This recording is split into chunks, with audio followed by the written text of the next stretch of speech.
Hey everybody, welcome to another episode of Spyt Takes, a show where we talk about, well, just about anything that I'm kind of nerding on at the time, and right now it happens to be Arkham Knight. Just finished this game, and I wanted to go through my thoughts of the experiences that I had of it. So, great, fantastic game. Rocksteady did an awesome job in this game. I can't believe how amazing it is. I mean, it's really good. As you can see right here, I got through the whole thing on the 5th of July. I got 100%.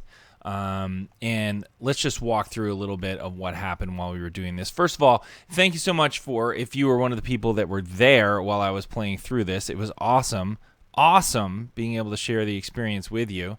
Oh, I'm getting heckled. Why don't you come in here and do that?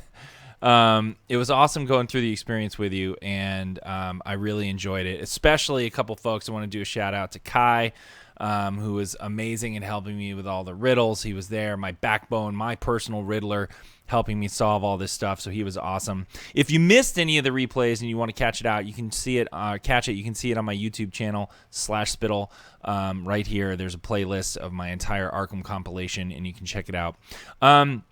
What do I really like the best? I chose, as you can see, Game Over Greggy as my rival, and he is kicking the living crap out of me. Originally on day one, I was like 5 more points more Batman than him, but now he's just taken off and gone crazy.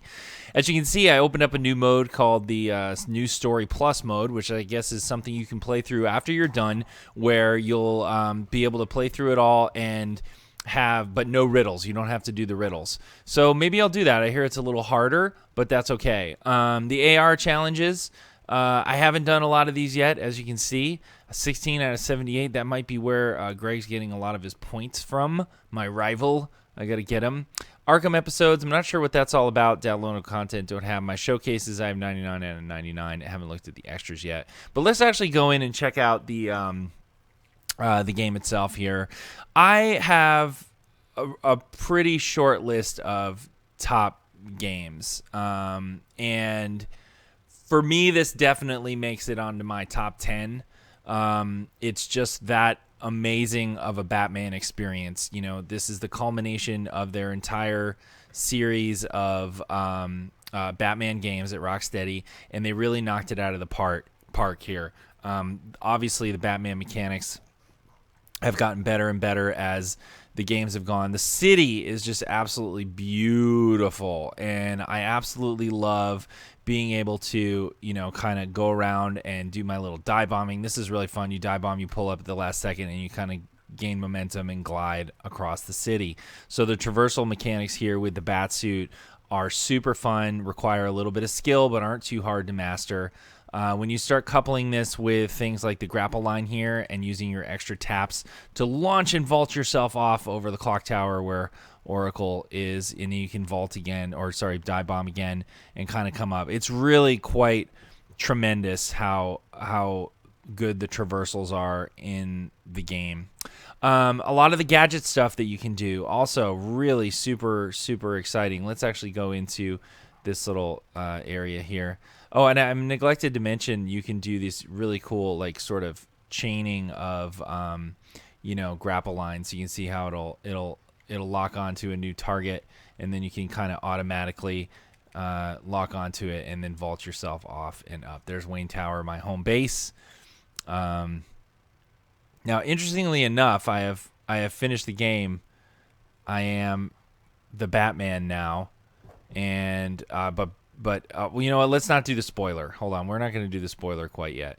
Let's actually just show you some of the really cool stuff that you can do with some of these gadgets. Gadgets are super awesome. One of the things I learned to use late in the game was this zip line, and I wish I had learned to use it much sooner than I did. It's really quite a lot of fun and very useful. You can hold down, hit R1, and actually flip up on the top if you wanted to of this little bad boy here. I didn't quite get it. Let me see if I can do it here. There we go. You can flip up and you can do tightrope walks and kind of create your own little perches. And from here, you can use all of your various things and gadgets from a perch and use them on enemies. I never really used that very much. Remote electric gun charge, very cool. Allows you to shock dudes. I really enjoyed using that. There's a quick version of it too that you can use, which is just holding down the L2 and the circle. I learned you need to use that against guys who are charged up, and you can actually stun people with them really quickly and get them to, especially shield dudes if you need to.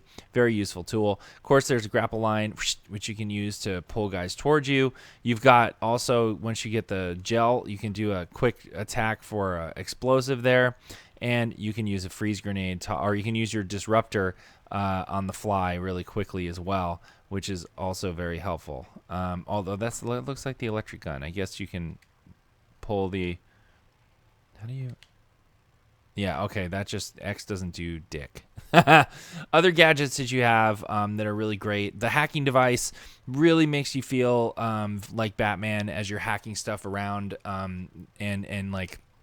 hacking drones, hacking panels, very well done. Certain things that you hack actually require you to do a really neat interface, and using the sticks. Everything works really well with the controller so that they translate all the Bat gadgets into the controller just beautifully in the game. So you can see here's the hacking device. Sometimes you can use it to blind things. You can use it to hack things and take over. Other times you have to get in this mode where you're unlocking things like a combination, which is very cool.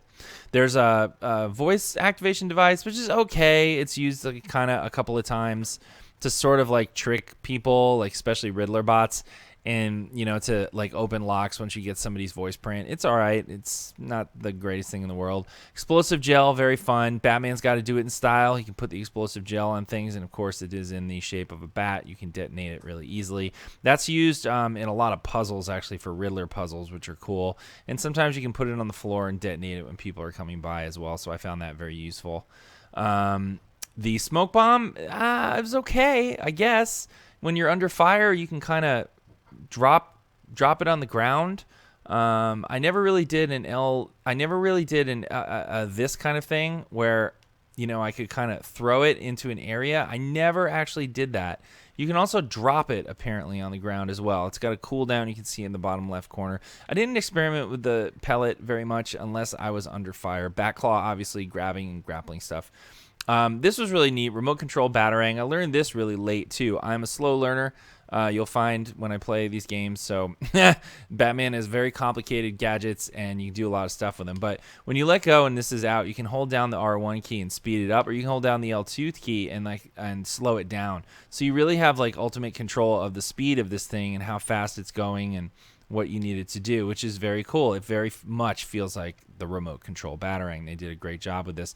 And you can also like U-turn it, I believe, by holding down two of these things. Yeah, there you go. You can U-turn it around and do all kinds of stuff. And of course, it wouldn't be a batarang. Let's see if I can get it back to him in time.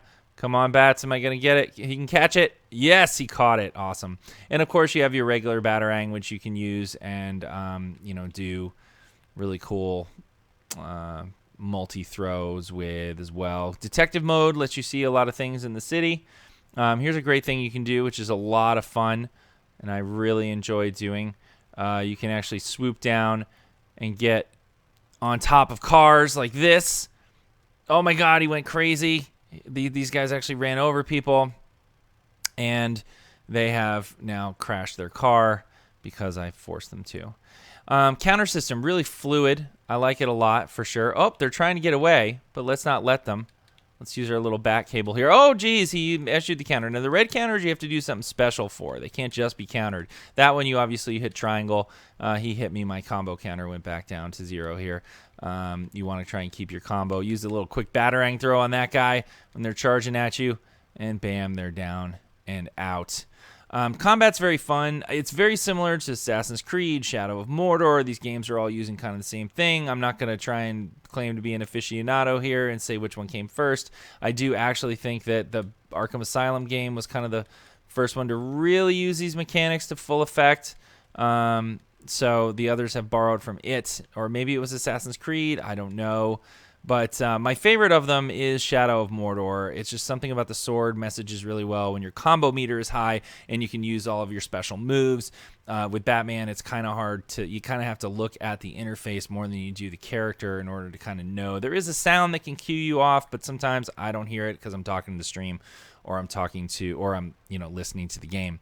And there's a lot of combat going on. By far, the coolest gadget that was added to the game is the Batmobile. Let's actually check it out right now. One of the coolest things you can do in the game is actually get into the Batmobile too. And how you get into the Batmobile can be very interesting. For example, let's actually turn up the sound here so you can actually hear it. Let's go ahead and do our little, if you're over a road or something, you can hold down the L1 key.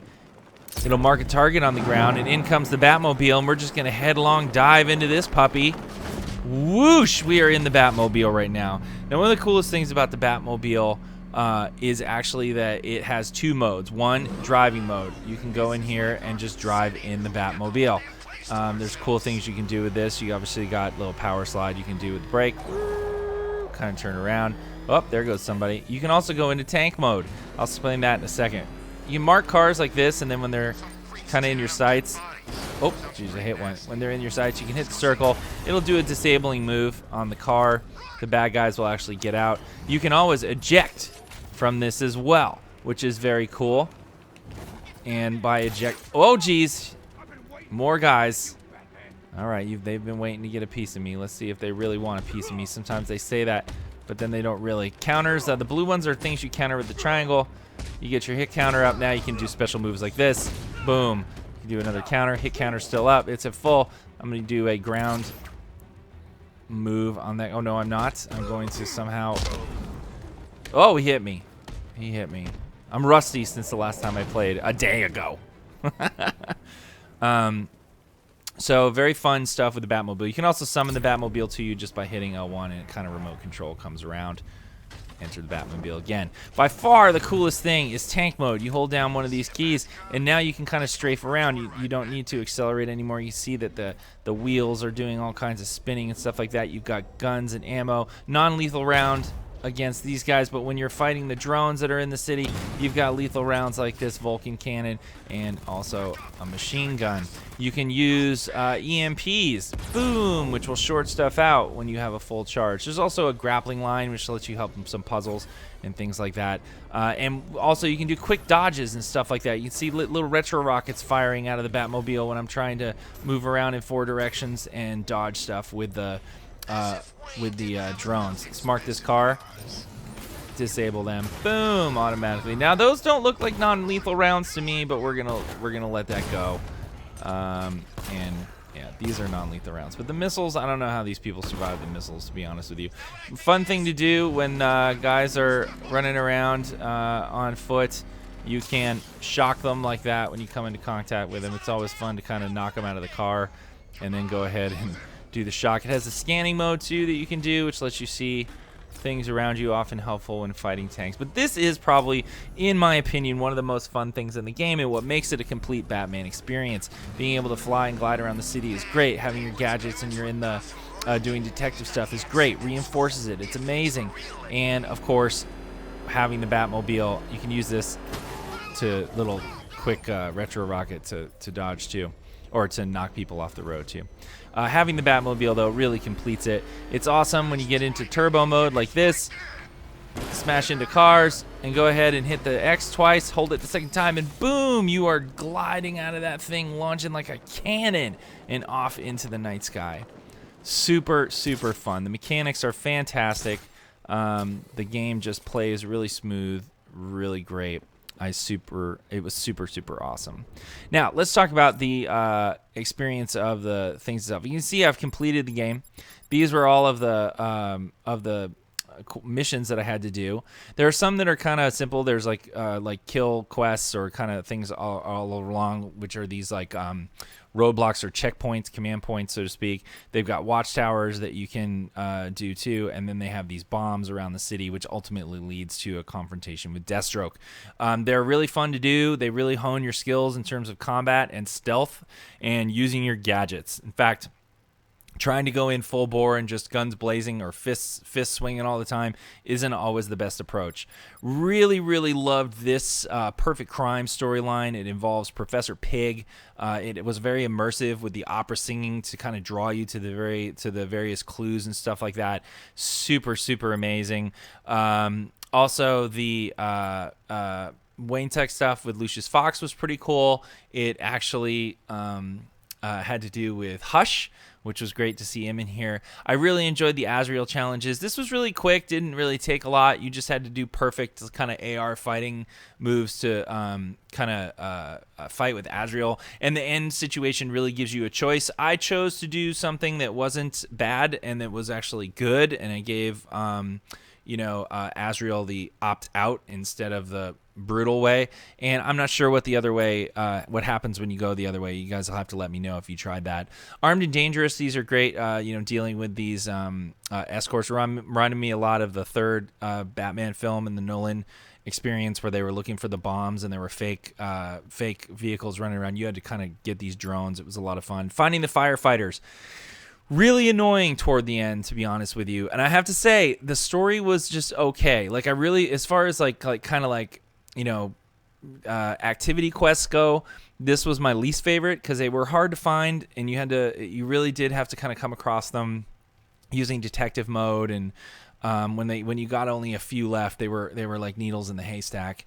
And it's really funny, as you're going through the game, you're locking up all of these prisoners and stuff like that, like Two-Face and Penguin and freaking Professor Pig, and like all these really violent, psychotic killers, and they're all in this one cell at the end. And there is this poor fire chief, from this mission, who was doing some arson, had to do with pyro. And this poor fire chief gets thrown into this freaking prison with all of these, why couldn't they find like a closet or a chair to handcuff him to? He's literally like just made a bad decision, and he was like a public servant. And they put him in there with like psychotic maniacs. It's amazing he survived. But that was not my favorite one. Two-Face was fun. Robbing a lot of banks, fighting him was great. I enjoyed doing the Two-Face missions. Man-Bat, super cool. There were also some drones that you could take down in the sky, and Man-Bat was the same way. He was flying up there, and you'd have to use your glide and kind of get on top of them and hit the triangle, the square button, just like I did with that car, only you had to do it in the air. Very fun. Really enjoyed that. And then, of course, there was the Deacon missions, which were interesting, finding Jack Ryder. That was okay. Pyro, really fun. This used the Batmobile. You had to you would find these burning buildings, and you could see them across the map, and you would go to them and use the Batmobile to engage the sprinkler system, and then you had to chase him around the map. He got away a few times, and then finally you would apprehend him, but you really had to have good Batman skills or Batmobile driving skills. Mine weren't the best at first, and I actually lost them once and had to wait for another building to be set on fire. So, be careful. Make sure you're ready to actually take on those challenges. Penguin was okay. It was definitely like stealthy kind of missions. I was a little bored with the payoff at the end, where I would constantly have to walk into the vault and kind of blow it up and close the door. Nightwing was a bit petulant during this whole thing too, so it was just only okay for me. And then of course you had the riddles. Now, doing the Catwoman riddles, it involved a lot of races to kind of like get the collar off of her, which I thought was okay. A little beyond Riddler's scope, if you ask me, in terms of like the kind of things he was constructing. I mean, this guy is amazing. This guy was inside and infiltrated every single nook and cranny of Gotham City. Every other villain had Riddler shit all up in their business. He had like massive construction going on underneath the city and everything like that. Really, this guy is by far the most impressive villain of the game in terms of the scope of the shit that he would do. And he's also present in all the other games too. So wow, Edward Nygma gets the gold star of arch rival or arch villains in this one for me, to be honest with you. I didn't enjoy the riddles at first. In fact, I was leaving them behind while I was doing the story mode, and that was kind of a mistake. If you're doing this after you're watching this, sorry for the spoilers, first of all, but make sure you kind of like at least try and do some of the riddles along the way. I didn't realize that when you're in the map here, that there's a riddle count on the bottom left corner. I thought that those were things that would just appear. You can interrogate Riddler guys while they're on the street, but I had no idea, to be honest with you, that was actually an accurate count, and I could go search for them and exhaust them. Nor did I realize that these were separate maps, and you can actually go in and view these maps separately and see the riddles in there. So I was just hunting riddles in the city for the most part, not realizing what was going on there. Main storyline storyline, absolutely phenomenal with Scarecrow. John Noble voicing Scarecrow did a wonderful job. I really was impressed. I didn't like him in Lord of the Rings as Denethor, but I blame that a little more on the direction and some of the scenes and things that he had to do while his sons were going off to their death. And but I loved him in Fringe. He made Fringe for me, and he's fantastic in Sleepy Hollow. Really loved him in Sleepy Hollow. So hearing his voice here in Scarecrow was really quite perfect. Loved that storyline. It ultimately ended, with the major culmination of the Batman, Bruce Wayne reveal, which has that shocker ending. The coolest part about the coolest part about this too was the Joker. Mark Hamill reprises his role alongside Kevin Conroy, and the Joker is a hallucination inside Batman's head, and just absolutely wonderful performance by him. Kind of always like a little bird on my shoulder kind of feeling. Scared me a couple times. I had a couple scares in this game with Man-Bat, Joker. Also, there was this amazing sequence where you actually go into that involves Scarecrow, putting the fear into Batman, and Batman goes inside his head, and he actually is acting out as if he is Joker for a while. It was a hallucination, but it felt very real. Gotham's in flames. He's got a gun. He's murdering all of the other supervillains. The Batmobile actually turns into a Joker-mobile, and you're driving that around. And then there's this absolutely terrifying, creepy sequence, which had great hints of this Doctor Who villain from the new show, which were the Weeping Angels, but it was Batman with the statues, and they would follow you around and kind of always be facing you when they were off screen. Just really terrific stuff. I mean, just awesome. And so I was really blown away. The ending was absolutely phenomenal too. I really only had a couple of glitches during the entire run-through of the game, and never even really had any performance issues except for twice for some weird reason on my last playthrough, like back-to-back. But honestly, this game runs beautiful on the PS4, completely smooth, and is just one of the greatest, most immersive experiences I have had playing an iconic character. They absolutely nailed the Batman. This is the definitive Batman game. If you are going to play one, you're going to play this, because it is just absolutely the bomb. Am I going to rate it? Okay, sure. 4.5 out of 5 stars, 9 out of 10. 98%, whatever you want to say. It was just absolutely phenomenal. I'll probably play the DLCs for sure, although I didn't play any of the DLCs for Shadow of Mordor, but we'll see. I might get into this, especially if it's involved with the Red Hood, who was actually Arkham Knight in this game. So really cool stuff. Absolutely loved it. Recommend it highly. And my take, it's great. You should totally get it. All right, anyway, that's it for now. This is my opinions on Batman Arkham Knight. Please share your opinions with me if you have any in the comments below. I would love to hear them. If you're a patron on Patreon, please leave me some comments in the activity feed. And thank you so much for your support. You guys are totally awesome. All right, until next time, I'm Spytle, and I'm out.